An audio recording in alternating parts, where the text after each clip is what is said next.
These are the unscripted, the unexpected, and downright hilarious moments in cinema that were just too funny to leave on the cutting room floor. In Lock, Stock, and Two Smoking Barrels, Nick Moran's character drops his glass right through Rory's table.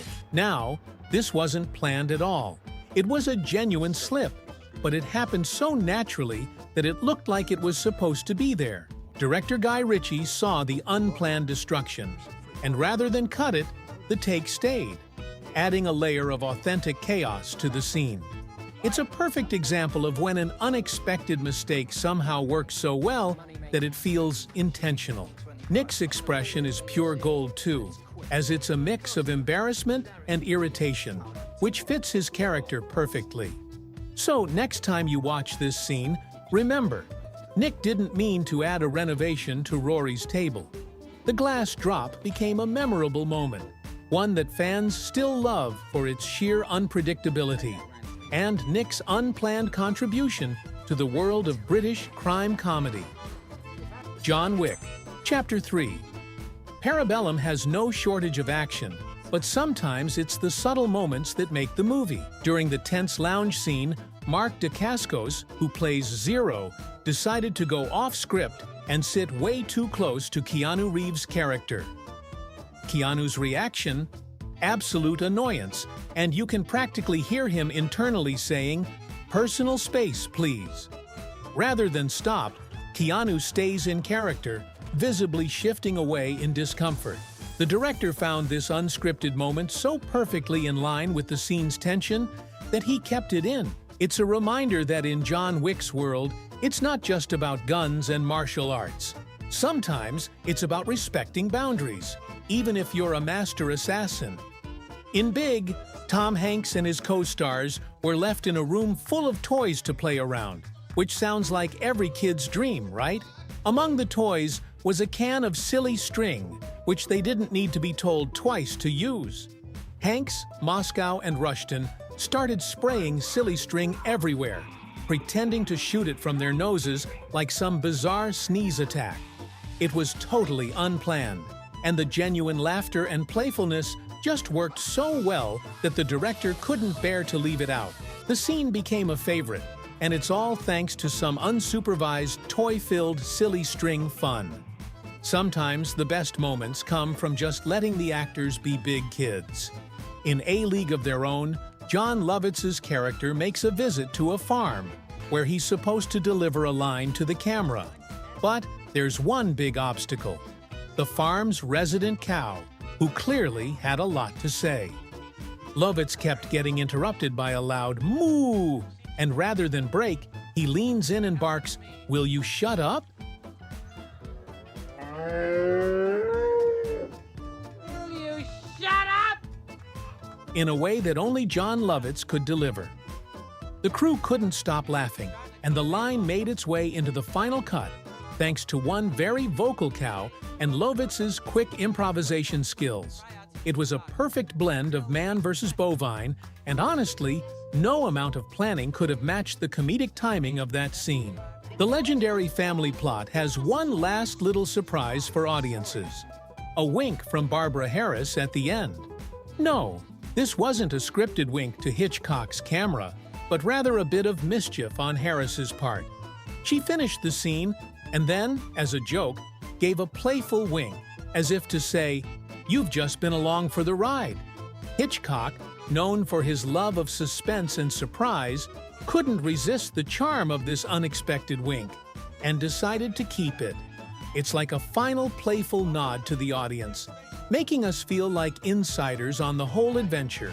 In Fargo, there's a snowplow at the very end that casually drives past the motel. The thing is, this was not part of the plan. The production had signs up everywhere warning drivers to avoid the area during filming, but one rogue snowplow driver must have thought, "Hey, I've got work to do." The snowplow made it right into the frame, and the director, recognizing the accidental slice of life it brought, kept it. It's a reminder that sometimes a little real-life chaos can make a scene even more memorable. In Logan's Run, there's a famous final scene where the crowd gathers around an old man. What they didn't expect was one cheeky extra throwing up the Vulcan salute, right out of Star Trek. Whether the director saw it and left it in as a nod to sci-fi fans or missed it altogether, we may never know.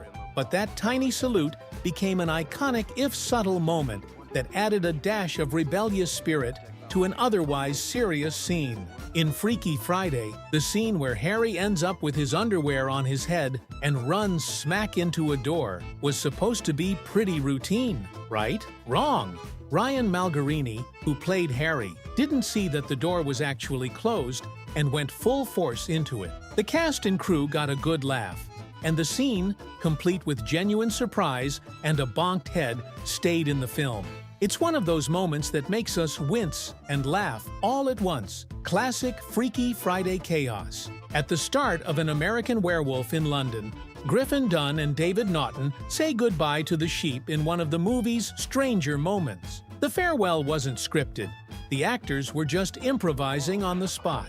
The bye girls they shout to the sheep has this odd mix of affection and humor that feels perfectly out of place, yet somehow fitting. Director John Landis thought it added to the character's charm and kept it, creating a memorable start to a truly wild movie. In Ferris Bueller's Day Off, there's a moment when Ferris tosses his girlfriend, Sloane, into the pool. But here's the catch. This was totally unscripted. Matthew Broderick, playing Ferris, was just having some fun and decided to give her an unexpected dip. Mia Sara, who plays Sloane, had no idea, and her surprised screams are as real as it gets. Director John Hughes loved the playful spontaneity so much that he kept it in. It's a fittingly chaotic moment that makes Ferris's world feel just a bit more real and a whole lot more unpredictable. In Ghostbusters, Kate McKinnon's character Holtzman grabs a guitar and smashes it on stage during a rock concert scene.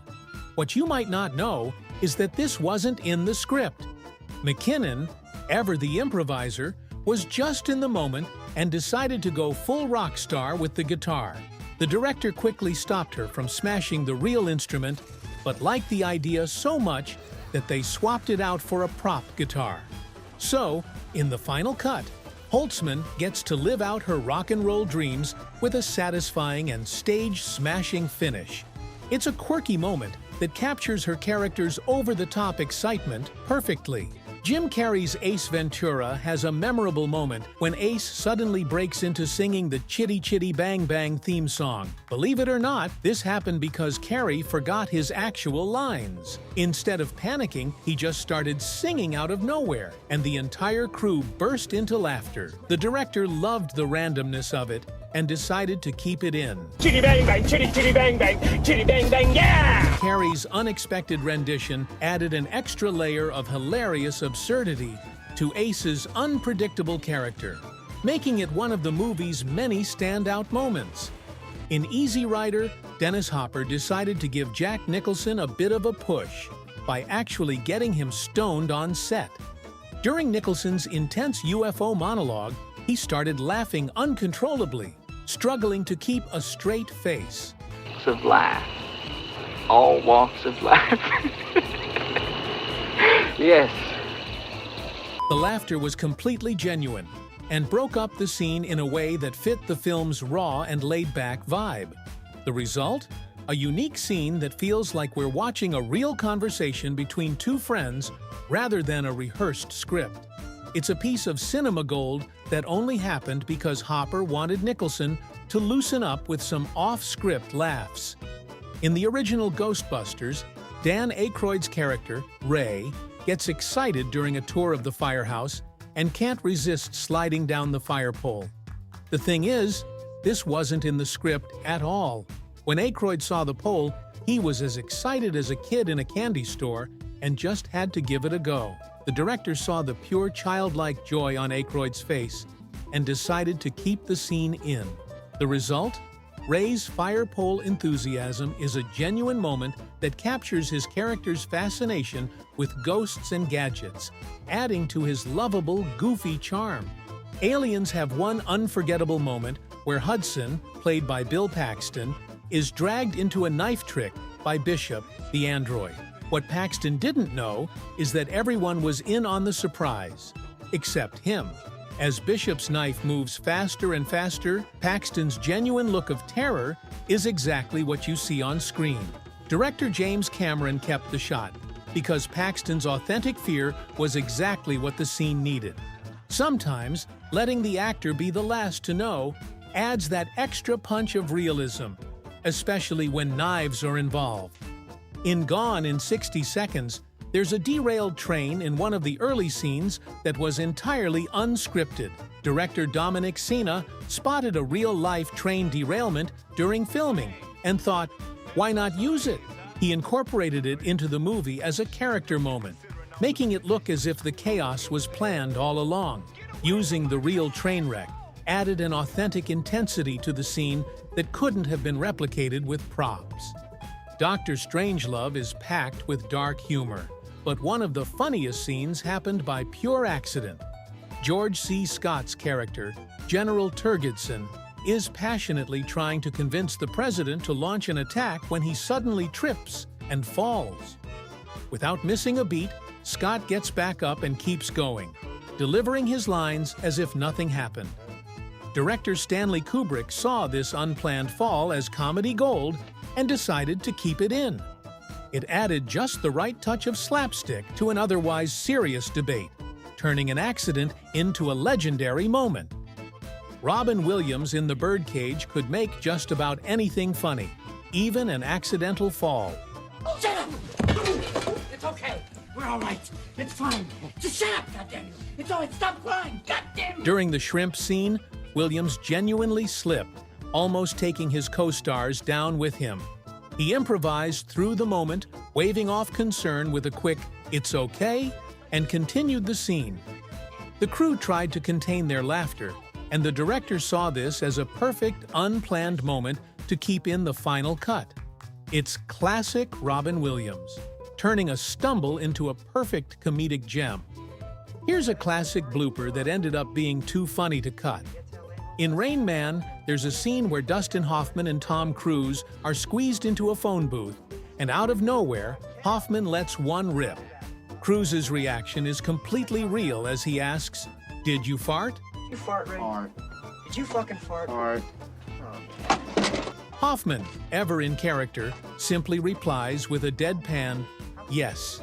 It was so hilarious and natural that the director kept it, making it one of the movie's most memorable moments. It's a reminder that even the simplest, most human moments can bring out the biggest laughs. In Captain Phillips, the intense infirmary scene with Tom Hanks and a Navy medic feels incredibly real, and that's because it is. The medic, Danielle Albert, wasn't an actor, but an actual Navy professional, and director Paul Greengrass told her to treat Hanks as if she were a real patient. Hanks went fully into character, giving a raw performance, and Albert responded like it was a genuine emergency. The sequence was completely unscripted, with Hanks and Albert improvising every line. The authenticity added an emotional weight to the scene that couldn't have been achieved any other way. If you enjoyed this look at movie bloopers, be sure to subscribe to our channel for more behind-the-scenes stories and surprises from the world of cinema. And let us know in the comments, what's your favorite unscripted movie moment? We'd love to hear your thoughts.